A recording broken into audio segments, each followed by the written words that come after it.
Howdy, and welcome to LeeReads, where I talk about the books I've been reading and enjoying lately. Hi, kitty. Well, come here.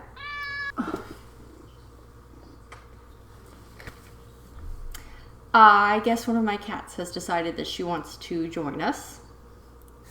In today's video, we are going to talk about the books that I read in December. I feel like I read a lot in December, but maybe didn't finish a lot. December was a little bit of a strange reading month for me because we were traveling a little bit, there was the holidays, that sort of distraction.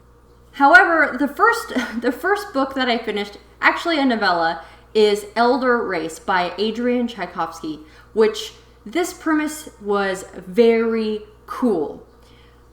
It's set up as archaeologists have gone to this planet and they've been stationed there for a long time.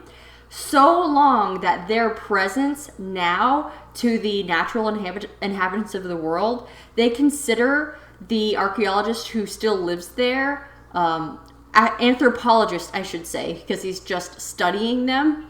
They consider this anthropologist to be a wizard who has magical powers, which are really just their technology. The story is about one of the daughters of a queen in the local city, and she goes to appeal to the wizard to help her in a quest. That's all I'm going to say about it because I don't want to spoil anything, but if you really like the sound of that concept, it is a novella, a relatively quick read, and I would recommend it. Then I finished a young adult fantasy trilogy called The Winner's Curse Trilogy. This trilogy unexpectedly became a favorite. I thought the characterizations and the pacing of this entire trilogy were very well done.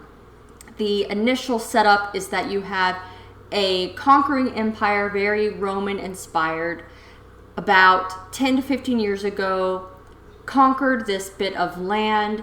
They enslaved all of the people who lived there before, and now they consider it one of their territories. One of the main characters is the daughter of the general who accomplished that. She's a very good tactician who'd been trained by her father. The other main character is a man who was taken as a slave when he was 8 years old because he was part of the civilization that lived there when that land was conquered.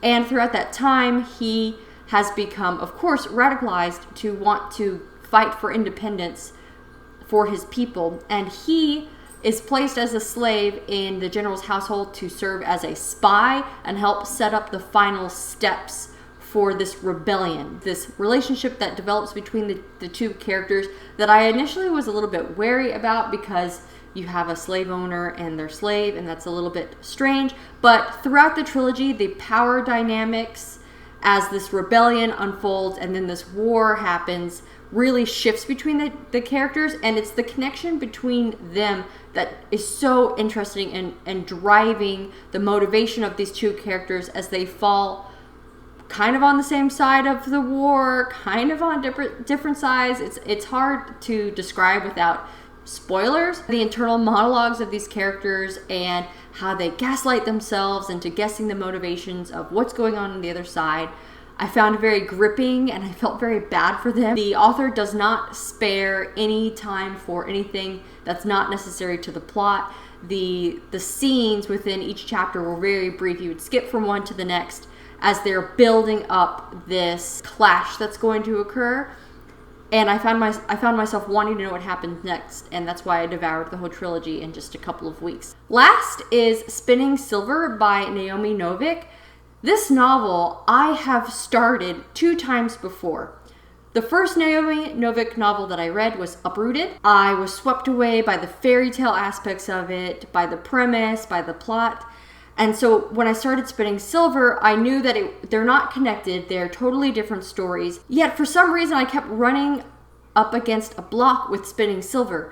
It follows 3 women in drastically different circumstances. One is a moneylender's daughter, one is a powerful duke's daughter, and one is a pauper's daughter. The moneylender's daughter goes out to start doing the collections in place of her father because he's too soft-hearted to do it on his own, and she can, in a sense, turn silver into gold, which catches the eye of the king of the Styrics, which are fae-like creatures that bring the winter. The king takes her away to his court to turn silver into gold because gold is very important to them. The duke's daughter ends up being set up to become the Tsar's wife, but as it happens, the Tsar is being inhabited by a demon, and she's the only one that can see this.